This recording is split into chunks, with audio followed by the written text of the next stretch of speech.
गांव में रोहन अपनी पत्नी सुषमा के साथ रहता था। फिर एक दिन उसे शहर में अच्छी नौकरी का ऑफर आता है। वो जल्दी से घर पहुंचकर सुषमा को इसके बारे में बताता है।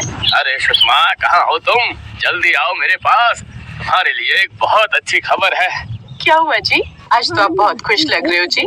अरे मुझे दिल्ली शहर में एक बहुत बढ़िया नौकरी मिल गई है। अब हमें इस झोपड़ी में नहीं रहना होगा। हम कल ही दिल्ली के लिए निकल जाएंगे।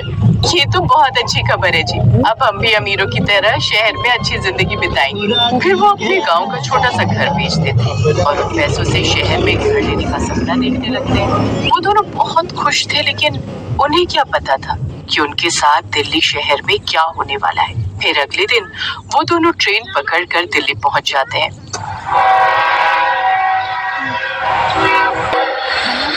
फिर थोड़ी दूर जाने पर उन्हें एक प्रॉपर्टी डीलर की दुकान दिखाई देती है। वो देखो सुषमा, प्रॉपर्टी डीलर की दुकान। चलो वहीं चलकर पता करते हैं। फिर वो दोनों रिक्शे से उतरकर उस दुकान के अंदर जाते हैं। वहाँ उन्हें एक प्रॉपर्टी डीलर मिलता है। हेलो सर, हम जबलपुर गांव से आए हैं। हमें एक मकान की तलाश है। हमारा बजट थोड़ा कम है। क्या 5 लाख रुपए में कोई घर मिल सकता है? अरे यार, इतने कम पैसों में इसे कौन सा मकान दिखाऊं? इतने कम पैसों में तो कुछ भी नहीं मिलेगा। क्या करूं? ग्राहक को खाली हाथ भी नहीं जाने दे सकता। एक काम करता हूं, इन्हें वो वाला घर दिखा देता हूं। ये तो बिहार से हैं, वैसे भी इन्हें क्या पता चलेगा। हाँ जी, दिल्ली में आपका स्वागत है। मेरे पास 5 लाख रुपए में एक घर है। चलो मैं आपको दिखा देता हूँ, वो आपको बहुत पसंद आएगा। फिर वो सब दुकान से बाहर निकलते हैं। वो रिक्शे वाला वही सवारी का इंतजार कर रहा होता है। ए रिक्शा, चलो हमें स्वरूप नगर ले चलो। फिर वो तीनों रिक्शे में बैठकर चल देते हैं। वो रास्ता बहुत सुनसान होता है। वहाँ दूर दूर तक कोई घर नहीं होता, सिर्फ बड़े बड़े पेड़ और झाड़ियाँ होती हैं। फिर कुछ देर में उन्हें वहाँ एक घर दिखाई देता है। ये देखिए सर, यही है वो घर जिसकी मैं बात कर रहा था। देखो आसपास कितनी हरियाली है और कितनी शांति है यहाँ। अरे यह बेचारे किस फ्रॉड डीलर के चक्कर में फंस गए। इस इलाके में तो कोई दिन में भी आने की हिम्मत नहीं करता है, और ये डीलर इन्हें यहाँ घर बेचने के चक्कर में है। हे भगवान, आप ही इन लोगों की मदद करना। अब फिर डीलर उन दोनों को घर के अंदर ले जाता है। वो घर काफी पुराना होता है और सुषमा को बिल्कुल भी पसंद नहीं आता।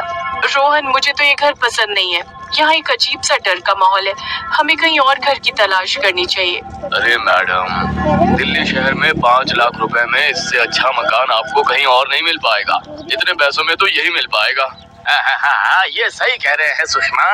अरे अभी इसी घर को खरीद लेते हैं, फिर जब हमारे पास और पैसे आएंगे तो कहीं और घर खरीद लेंगे। फिर डीलर उन्हें वो घर बेच देता है और वहाँ से चला जाता है। फिर रात होने पर मैं आज बहुत खुश हूँ। आखिरकार दिल्ली शहर में खुद के घर का सपना भी आज पूरा हो ही गया। अजी बाहर तो देखो कितना अच्छा मौसम हो रहा है। वो खिड़की खोल दो ना, वहाँ से ठंडी ठंडी हवा आएगी। हाँ जरूर, मैं अभी खोल देता हूँ। फिर रोहन खिड़की खोलने जाता है। वो खिड़की के पास पहुंचता है तो देखता है कि उस खिड़की के हैंडल पर लाल रंग का धागा बंधा हुआ होता है, जिसमें हनुमान जी का लॉकेट बंधा हुआ होता है। किसी ने पूजा करके उस धागे को बांधा हुआ होता है।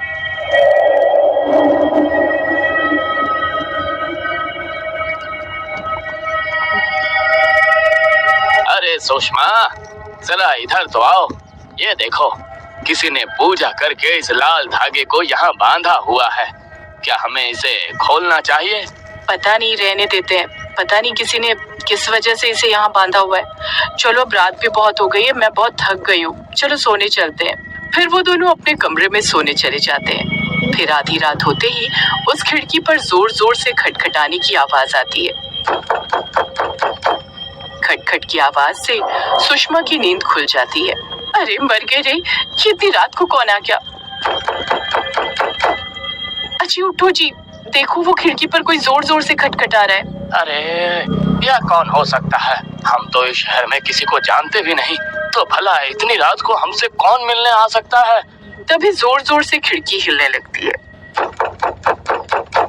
कोई बाहर से बहुत जोर जोर से खिड़की को पीट रहा होता है।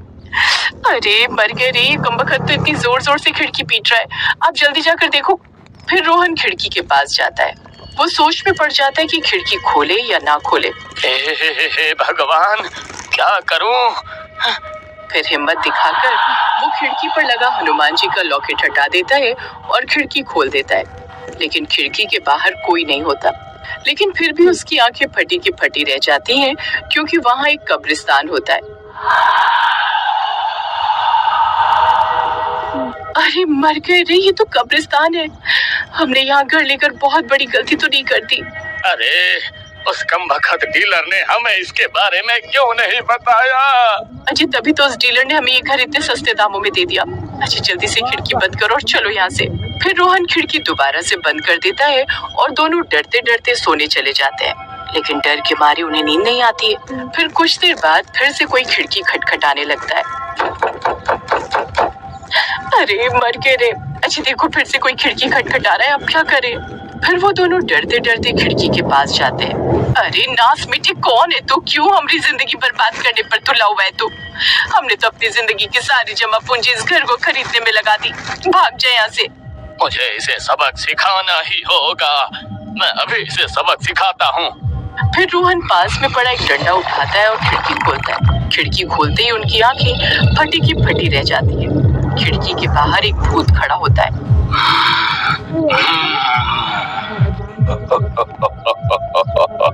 तो आखिरकार इस घर में कोई रहने आ ही गया। मैं कब से इंतजार कर रहा था, कोई इस घर में आए और खिड़की खोले। फिर वो भूत खिड़की के अंदर हाथ डालकर रोहन को बाहर की ओर खींचने लगता है। अरे नहीं, अरे कोई बचाओ, अरे बचाओ मुझे। अरे भूत, तेरा नास मिटे, छोड़ मेरे पति को, छोड़। सुषमा बहुत कोशिश करती है, लेकिन वो भूत रोहन को उस खिड़की से खींच कर ले जाता है। हे भगवान,